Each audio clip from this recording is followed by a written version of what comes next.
Imagine this. You're about to book your very first cruise.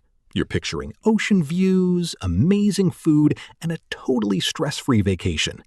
But then you start researching, and suddenly it gets overwhelming. The truth is, not all cruise lines are the same. Some are massive floating cities with top-deck roller coasters and non-stop party energy. Others are quiet, refined retreats focused entirely on culture and relaxation. And choosing the wrong one could completely ruin your trip. Today, we're breaking down the absolute best cruise lines for first-time cruisers. We'll explain exactly who each one is built for, their biggest advantages, and what you must know before booking. By the end of this video, you'll know exactly which cruise line is the perfect fit for your first cruise. Let's get started. If you're looking for a cruise that's lively, social, and easy on the budget, this cruise line might be exactly what you're looking for.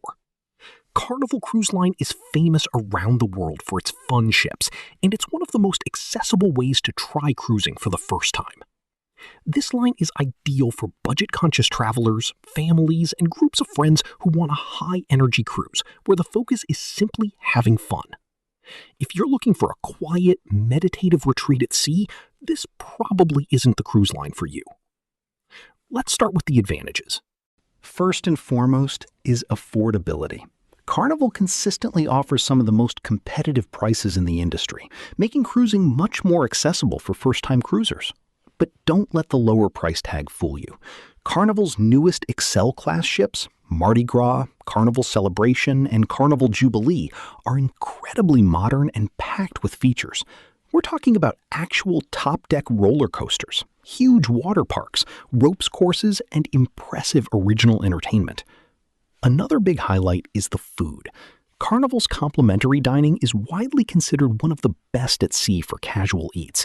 You'll find favorites like Guy's Burger Joint and Blue Iguana Cantina, both included with your cruise fare. And then there's the atmosphere. Carnival cruises are known for being relaxed, social, and energetic. The sail-away parties are legendary. The nightlife is lively, and the entire experience is designed to keep the fun going all week long. Now, let's talk about the downsides. The biggest drawback is fleet consistency. While the newer ships are fantastic, some of the older vessels in the fleet can feel a bit dated with smaller cabins and very bold, colorful decor that can feel a bit overwhelming, almost like a floating Las Vegas. Because of the affordable pricing and fun-focused brand, the crowd can also get a little rowdy, especially on short 3- or 4-day weekend cruises. However, Carnival is making big moves to compete with other cruise lines. In 2025, they opened Celebration Key in the Bahamas, a massive new private destination designed to rival the industry's best beach experiences. Still, if you want an action-packed vacation at an unbeatable price, Carnival remains a fantastic starting point for beginners. If you want to sail on a beautiful modern megaship without paying premium cruise prices, this next cruise line deserves your attention. That cruise line is MSC Cruises. MSC is perfect for budget-conscious travelers who still want massive, modern ships packed with features. It's especially appealing to families, younger travelers, and anyone who enjoys a lively, international atmosphere with a distinct European flair. Because of that European influence, nightlife often starts later in the evening compared to American cruise lines, and MSC is also one of the best options for cruising in Europe and the Mediterranean. Let's start with the advantages. One of MSC's biggest strengths is value. In many markets, their base fares are some of the lowest in the industry, and even their add-ons, like drink packages or Wi-Fi, often cost less than what you'll find on competing cruise lines. Another major highlight is the ships themselves. MSC has been building some of the newest and most visually stunning ships at sea. Vessels like MSC World America and MSC Seascape are massive, beautifully designed, and packed with attractions, from water parks and sports complexes to VR arcades and large entertainment venues. MSC also offers something unique called the MSC Yacht Club, a luxury ship-within-a-ship experience with private lounges, a dedicated restaurant, and even butler service. It's one of the most affordable ways to experience a luxury-style cruise on a large ship.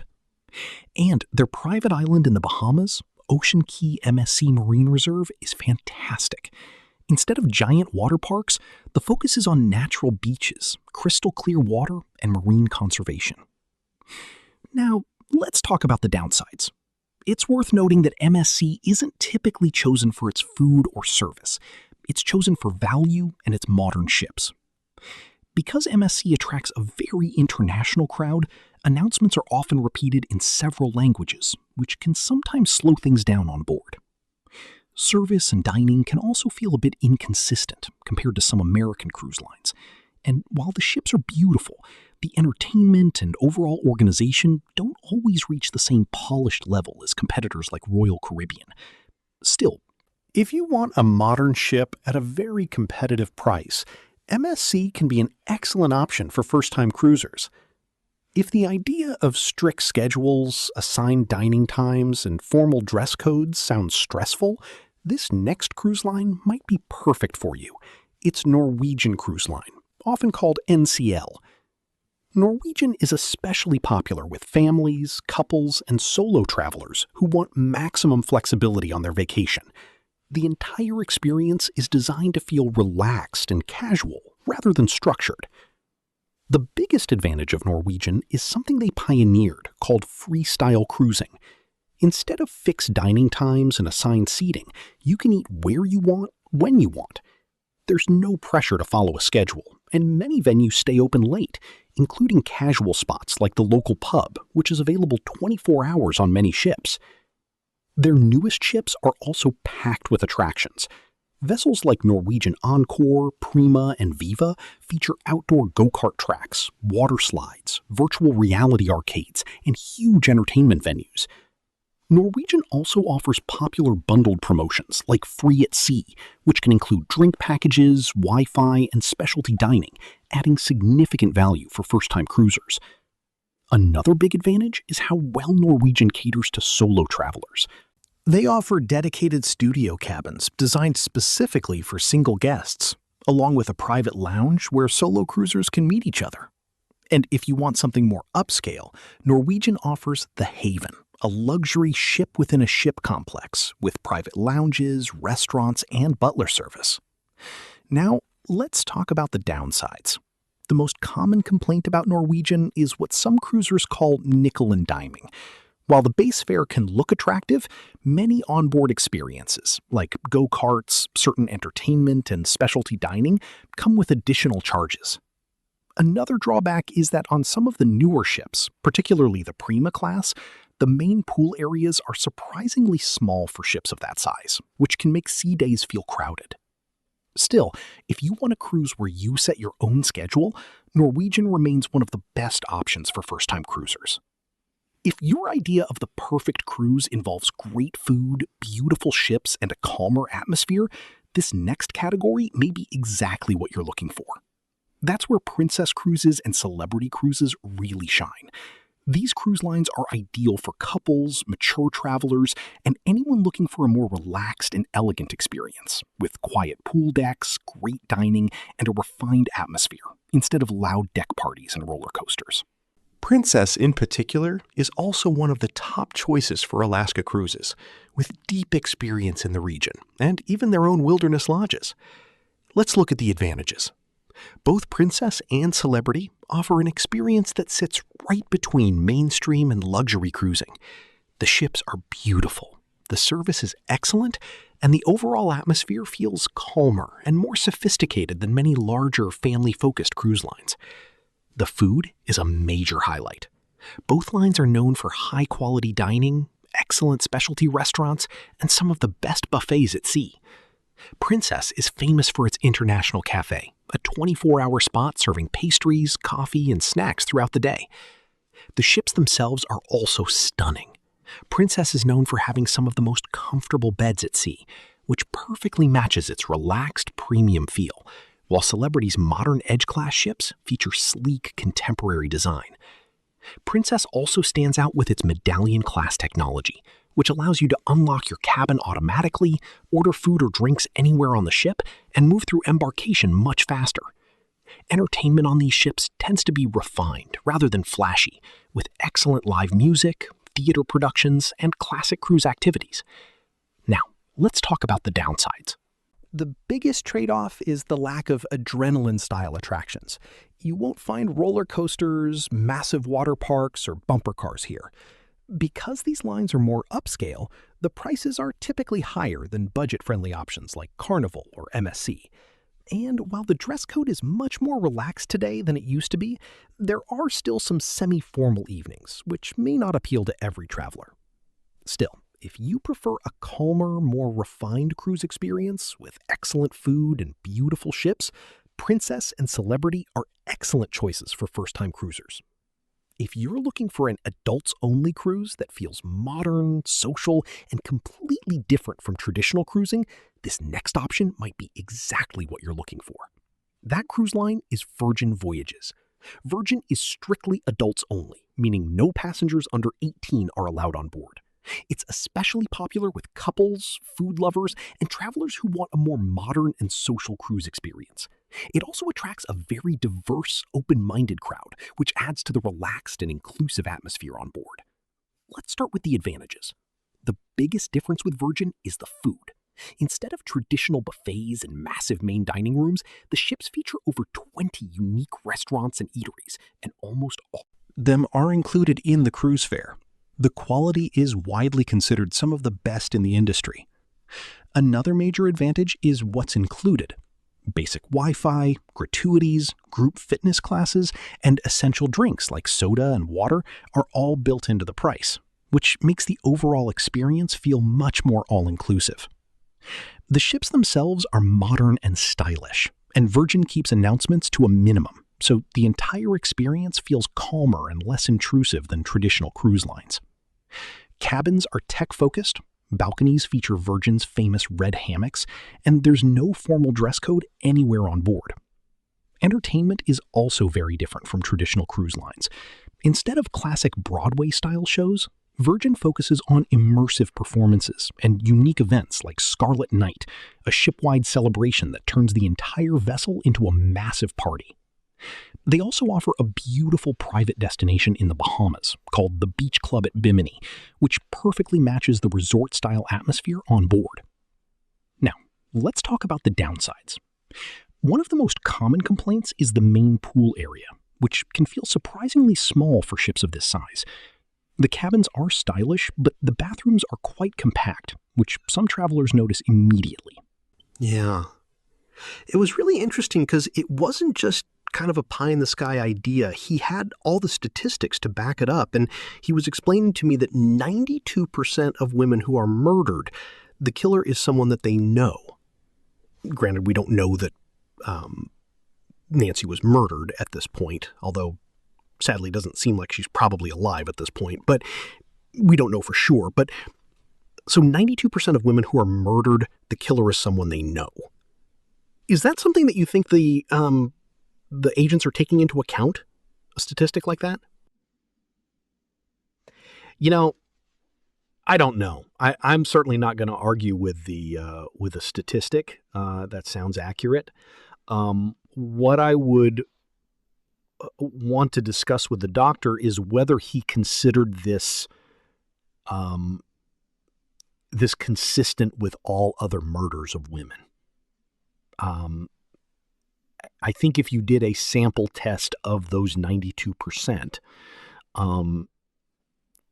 the number of women that would have been kidnapped for ransom would have been statistically insignificant. I could be wrong, but I'm not sure that that is...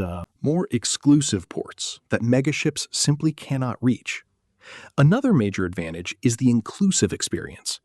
Viking, for example, includes Wi-Fi, specialty dining, access to their Nordic spa, and even beer and wine with lunch and dinner in the cruise fare. They also include at least one shore excursion in every port. Oceania, on the other hand, has built its reputation around exceptional cuisine. Many travelers consider their restaurants among the finest at sea, with menus designed by world-class chefs and an emphasis on fresh, high-quality ingredients. Now, let's talk about the downsides. The most obvious challenge is price. These cruises are significantly more expensive than mainstream lines like Carnival or MSC. They also aren't designed for families. And finally, the nightlife is much quieter. Instead of loud deck parties or casinos, you'll find classical music, enrichment lectures, and relaxed cocktail lounges. Still, if your ideal cruise focuses on beautiful destinations, incredible food, and a peaceful onboard atmosphere, Viking and Oceania offer one of the most rewarding cruise experiences at sea. But if you're looking for the cruise line that delivers the most complete experience for first-time cruisers, there's one company that consistently stands above the rest, and that cruise line is Royal Caribbean. If you're completely unsure which cruise line to choose for your very first sailing, this is our #1 overall recommendation. Honestly, Royal Caribbean is built for almost everyone. It's perfect for families, couples, multi-generational groups, and anyone who wants the full megaship experience with endless things to see and do. Royal Caribbean also sails all over the world, from the Caribbean and Alaska to Europe, Asia, and beyond. For families in particular, it offers some of the best kids clubs and onboard activities in the cruising industry. Let's start with the advantages. Royal Caribbean is the true king of the megaship. Their newest Icon-class ships, including Icon of the Seas and Star of the Seas, have completely redefined what a cruise ship can be. These ships are divided into distinct neighborhoods, including the famous Central Park filled with thousands of real plants, open-air restaurants, and relaxing lounges. The onboard attractions are simply unmatched. You'll find massive water parks, zip lines, surf simulators, skydiving simulators, ice skating rinks, and some of the most impressive entertainment at sea. Royal Caribbean is also famous for its world-class shows, including full Broadway-style productions and the incredible Aqua Theater performances featuring high-diving acrobatics. Another huge advantage is the variety of accommodations, from budget-friendly interior cabins all the way up to incredible multi-level suites designed for large families. At the very top end, some of these suites even include Royal Genie service, essentially a personal butler who can handle almost anything for you on board. Royal Caribbean also offers some of the fastest and most reliable internet at sea, which is a big advantage for modern travelers. And of course, there's their private island in the Bahamas, Perfect Day at Coco Cay. With massive water slides, beach clubs, and beautiful tropical lagoons, it's widely considered the best private island experience in the cruising industry. Now, let's talk about the downsides. Because these ships are so massive, carrying 6,000 to 7,000 passengers, they can sometimes feel crowded and overwhelming. You'll also need to plan ahead. The most popular shows, dining venues, and excursions often require advance reservations, especially on the newest ships. And while there are plenty of complimentary food options, many of the specialty restaurants have become more expensive in recent years. Still, when it comes to delivering the most complete and exciting first cruise experience, Royal Caribbean consistently sets the standard. But before you book your first cruise, there's one more thing many beginners don't realize. Some cruises can be very different from the traditional vacation most people expect. They're not bad at all, but they can sometimes be challenging if it's your very first time sailing. Here are a few cruise styles that many first-time cruisers find surprisingly difficult. The first example is expedition cruises. These are incredible trips to places like Antarctica, the Arctic, or the Galapagos, but they're very different from mainstream cruising. Ships are much smaller, entertainment is limited, and the focus is almost entirely on exploration and lectures rather than onboard activities. Another experience that can surprise first-time cruisers is ultra-luxury cruising. Lines like Regent Seven Seas or Seabourn offer exceptional service and incredible food, but the atmosphere is extremely quiet and the price can be very high. Many travelers actually enjoy starting with a mainstream cruise line first and then upgrading to luxury later. And finally, there are highly themed cruises. These sailings are built around very specific interests, things like music festivals at sea, comic conventions, or even full Star Trek cruises. They can be incredibly fun for fans, but the entire ship experience revolves around that theme. For most first-time cruisers, starting with a mainstream cruise line with large ships, plenty of dining options, and lots of entertainment is the easiest way to experience what cruising is really like. And the good news is, if you choose the right line for your first cruise, you're much more likely to fall in love with cruising. Now, I want to hear from you. Which cruise line are you considering for your first cruise? Let me know in the comments below. If you found this guide helpful, hit the like button and subscribe for more cruise tips, rankings, and insider advice. And if you're planning your trip right now, check out the next video on the screen where I reveal the ultimate cruise hacks that will save you time, money,